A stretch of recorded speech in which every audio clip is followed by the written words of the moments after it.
Welcome to another MPU After Dark podcast, where you get to hear what we talk about after the show. Enjoy. That was all right. It got a little off track there for a little while. A little off track. I got a little heated, and I apologize again. Molly, I think you could... No, I don't. I think you're fine.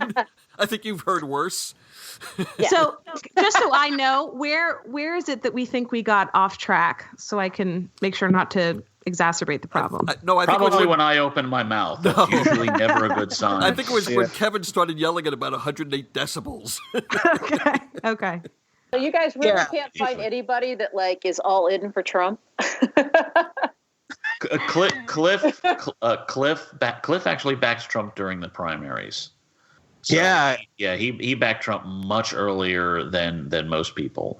So he just couldn't be on tonight. We thought Cliff was joking too. I think his choices were Bobby Jindal and then Trump. Wow. No, that's a joke. Yeah. I don't remember an episode where he explained that. I'd be curious to hear why. He actually he believed that his policies. He was a policy guy, and we would say, okay, the video, the hate, the walls, the blah. He goes, I believe that his policies, but I think he knew that he was going to win. And but Cliff his policies, everybody the joint loves a session winner. address shows. Yeah, he's not a conservative, though. We knew this before, but I think the joint session address made it very clear. So what? I don't know. Right. Another show. Cliff, was he was a populist. He's not it has nothing to do with him being a conservative. I mean, he's a populist. I mean, I think there is. Yeah, I think the impression I have, and I've known Cliff for it's almost 10 years now. Cliff is more skeptical of free trade than most Republicans were, or I'm not sure about anymore. I think that extends into he's much more comfortable with immigration enforcement, with immigration law enforcement. I think those are a couple things that helped. I think he has, if memory serves, he had some close friends who came into the Trump campaign very, very, very early, even before he did, and they sort of talked him into it and such. I think Cliff is somebody who trying to figure this out. I've always found that there are two levels of political correctness that most people complain about. The first is just, reorienting manners towards the 21st century. The other one is something like Rotherham, England, where the city council and the city police force refused to investigate a Pakistani-led child sex victimization ring that victimized hundreds of native-born girls between 11 and 14 because it didn't want to be seen as racist again and only prosecuting Pakistani men. I believe that was called Shawarmagate. Wasn't that right? No, I don't remember that particular That was a joke. term. Okay. I've been following that in the British press, and that's not funny. It is to me. Cliff being one of the very few Americans who focus on Britain so much, probably hears political correctness in his head, and he thinks Rotherham instead of what's actually going on over here. And I think that may have also pushed him more towards Trump. Personally, I know that Rotherham is 5 time zones away. That may have had more an effect on him. I don't know. So I spoke to my father about the Sessions thing, and he thinks it's a smokescreen. Is it you see where this is going, right? He thinks that all the Russian talk, like all the Russians, and he can't understand why haven't we confirmed Trump's cabinet. And I said, well, we really can't because Trump. I mean, we can't stop it. I mean, it's not really up to us. He's got the Senate, so we're not stopping him. Most of them have gone through by now. I mean, right, that's what I told him. That was one thing we didn't talk about is all the cabinet nominees that got confirmed this week. Yeah. Interior, HUD. There's one other one I can't remember. Was OBM this week or last week? That was this week. Yeah, so Ben Carson got got in this week. Yeah, and that's true. No one said a word because it was the same day as the Sessions thing. But he's fascinated by the fact that he thinks that all this resist and all that. He goes, why doesn't the Democrats just go along with this and we could actually get laws passed and we could actually get things done? And I keep telling him, Democrats have no power right now. We don't control the Senate. We don't control the House. We don't control the executive. We're just kind of pissing and moaning right now. Well, if we're talking about dads, my dad, he's much older, and I don't know how much of this I can share, how much of it is real, but I think he was involved in Bay of Pigs to some extent.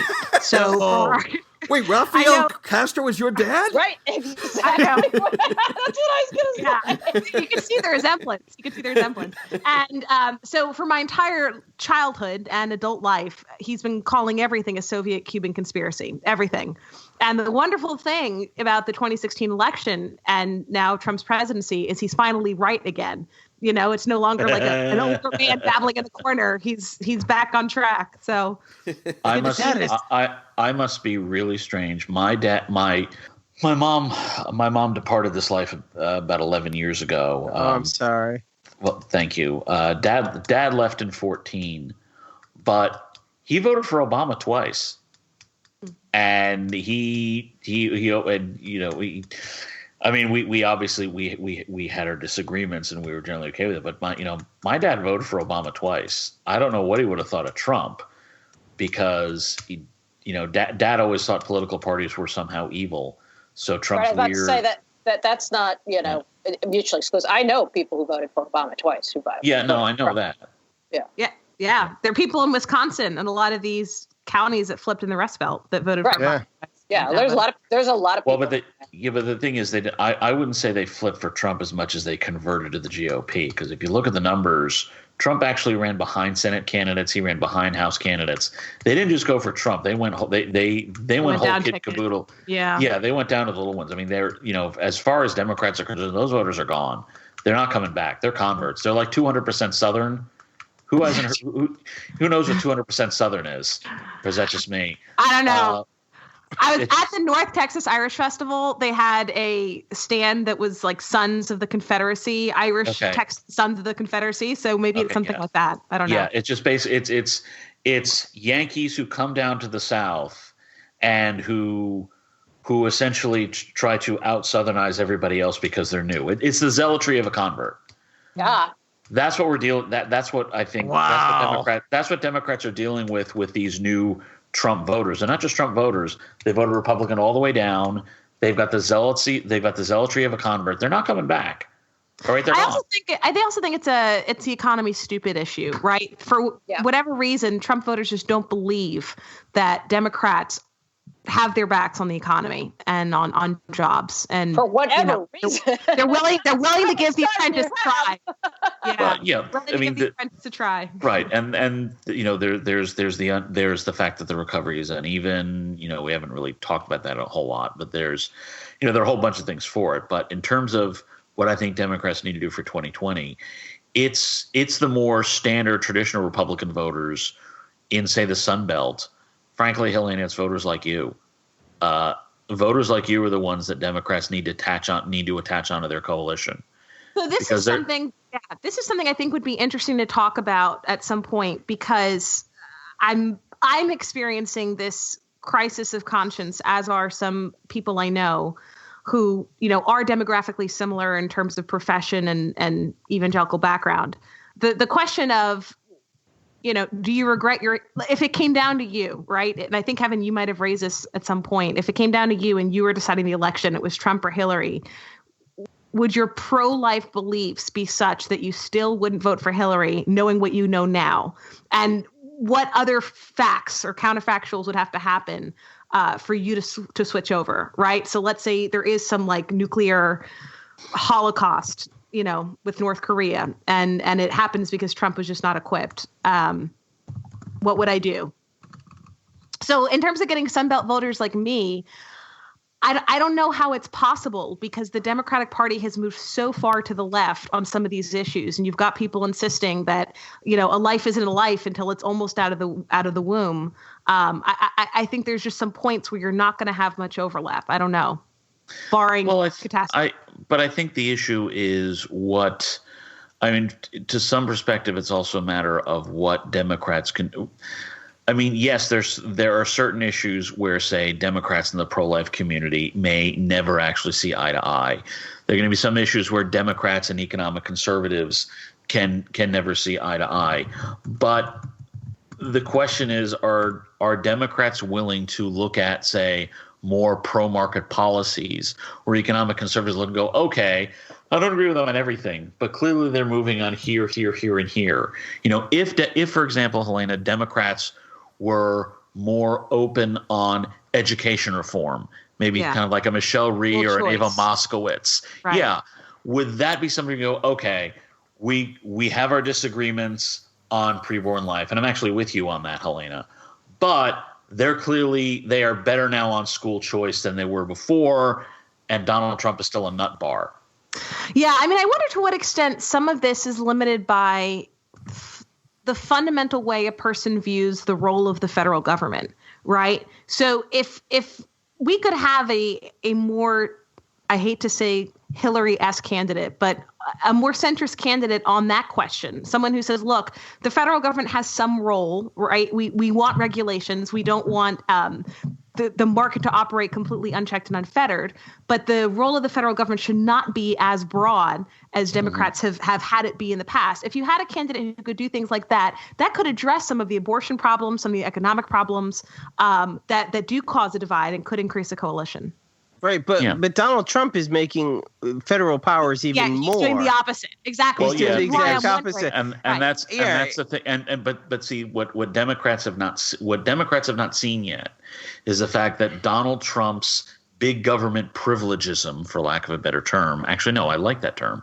Donald Trump's big government privilegism is actually creating a situation where limited government conservatives, freer market conservatives, looking, going, oh crap, I don't have a home anywhere.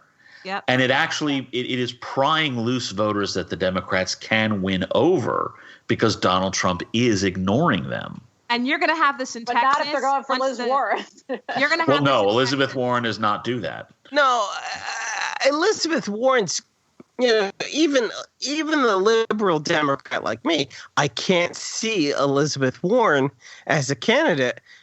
A serious candidate. I can't see it. Why not, Craig? I mean, why not? Because she is so far to the left, and I love her. On what issues are we talking about?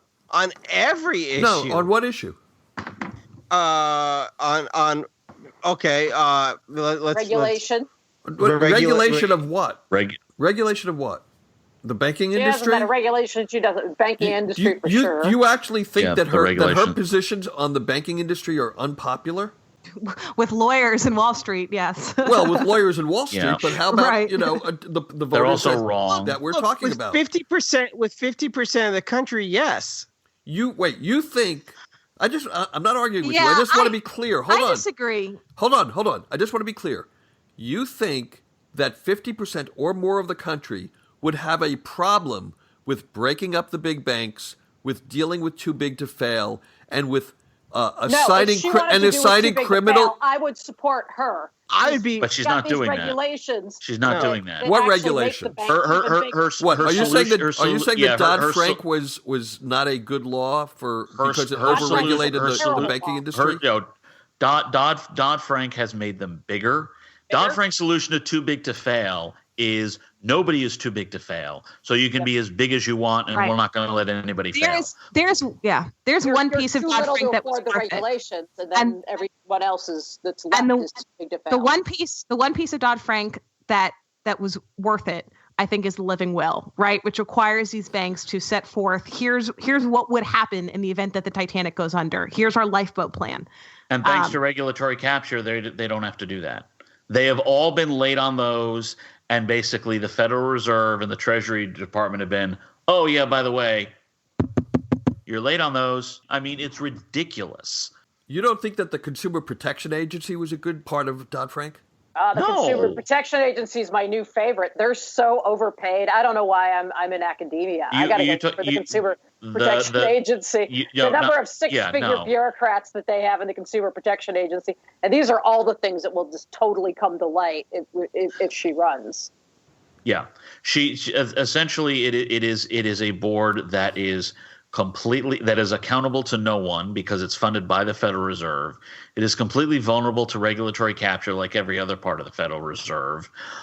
Look, the simple fact of the matter is, and I'm sorry, what is really popular among the American people is not Dodd-Frank or this regulation or that regulation. It's next time, let the fucking banks fail. You want to avoid too big to fail? Let a few of them fail. Yep. Let them actually crash. Let the capital get busted up and distributed among the rest of the population because the bank falls on its face for once. Do you think that's what the American people want? Elizabeth Warren isn't willing to do that. DJ, do you think that would have been a solution in 2009? Yes, it would have hurt. It would have been like a Panic of 73, but we recovered from the Panic of 1873. We recovered pretty quickly from it. We recovered from the Civil War, too, but I wouldn't want another one. What the hell does the Civil War have to do with a banking issue? Well, you're talking about one of the great economic crashes of all time. When you say we recovered from it... Yeah, we did. The Panic of 1870, we recovered from the Panic of 1873. Why don't you talk about stuff that people know about? Nobody knows about the Panic of 1873. Why don't we talk about 1933? Why don't we talk about 1933?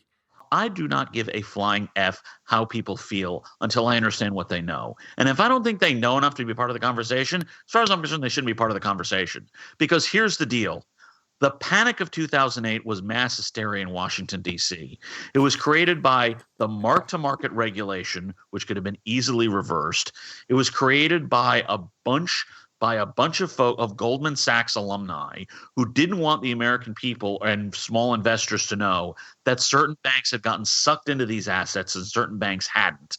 Because that's why they changed it from from actually buying these troubled assets to bank recapitalization, because they wanted us to believe that every bank was sick instead of some banks were simply dead banks walking. Because one of those dead banks walking was Goldman Sachs, which has nearly every Treasury secretary known to man going back over 50 years. I'm exaggerating. My point is, it was a politically favored move from start to finish, where it was a government-created problem, so they came up with a government-created solution. And as what happens when government-created solutions occur, they made things infinitely worse. And then 30 years from now, no one will actually remember how government made things worse, and it'll all be blamed on the free market. It's the same effing story over and over and over and over again. And I'm tired of it. If they were not willing to acknowledge, yes, this is our mistake with the mark-to-market regulations, then let the banks that got sucked on these bad assets fail, and let the ones that didn't clean up the wreckage and pick off the carcasses. So you were saying that the free market conservatives now with Trump are, disenchanted and leaving and splitting, but it's all this stuff. It's these bailouts that both parties favored that really there has been no home for free market conservatives for a very long time. It's big government and bigger government. Some of that might be the reality of our system, right? The way our system is set up and the way our legal system is set up too, right? When you have class action suits and lack of court reform and things like that, there for some of these issues, there really just isn't much of a way around it. Warren 2020. You're essentially re-electing. Warren does not play in Ohio. I mean, no. Did Hillary. That's what I'm saying is, Yeah, we'll see. We're talking about a candidate who ran 7 points behind Barack Obama in Massachusetts in 2012. Yeah. She is a weak candidate, and Republicans know she's a weak candidate. Why do you think they set it up so that she got all the spotlight to herself during the Sessions confirmation battle? That was a plan, and they implemented it perfectly. And you fell for it. So let's first of all, I'm joking a little bit with Warren, although I do actually like her, but I'm joking. I know a little bit. You like her. But, I know. But that said, okay, so let's throw it out there. If it's not going to be Warren and it's not going to be Sanders, who are the two best known names in the party right now, Cory Booker. Okay. So who do you guys think it is? It's not going to be Jim Webb. Okay, It's going not to No, gonna no, be- it's say not gonna Jim be- It's not Webb. going to be Joe I think it's Manchin. Webb. It's No, going to be I- Booker Kennedy. Booker Kennedy. Wait, whoa. What Kennedy? Who's the Caroline coming back from Japan? From Really? Japan? She's back from Japan. She's already back already from Japan. Kennedy? Mm, She's back. It's She's running not for going to office be Caroline now. Kennedy. Come on. Oh, No, it's going to no. be Camelot, baby. Why not? Why not Sure, Kennedy but- Booker? Because she doesn't No. have any legislative Yeah. experience. Why does everybody think Cory Booker is the sweet spot of the Democratic Party? I don't get it. Cory Booker is not. Cory Booker is far from perfect, mind you. He has his own issues. No, but to be fair, among the Democratic names that are thrown about, he would probably be the one with whom I would be most comfortable. He is not hostile to educational reform. That'll be a problem for him in the Democratic Party, frankly. Yeah, He's not hostile to education reform. let's stop you there. He has. Hang on. Charter schools in New Jersey are different, with much more regulation and oversight than in any other state. So you're right. Are you really going to tell me that most people are going to go, oh, well, it's okay because it's New Jersey? No.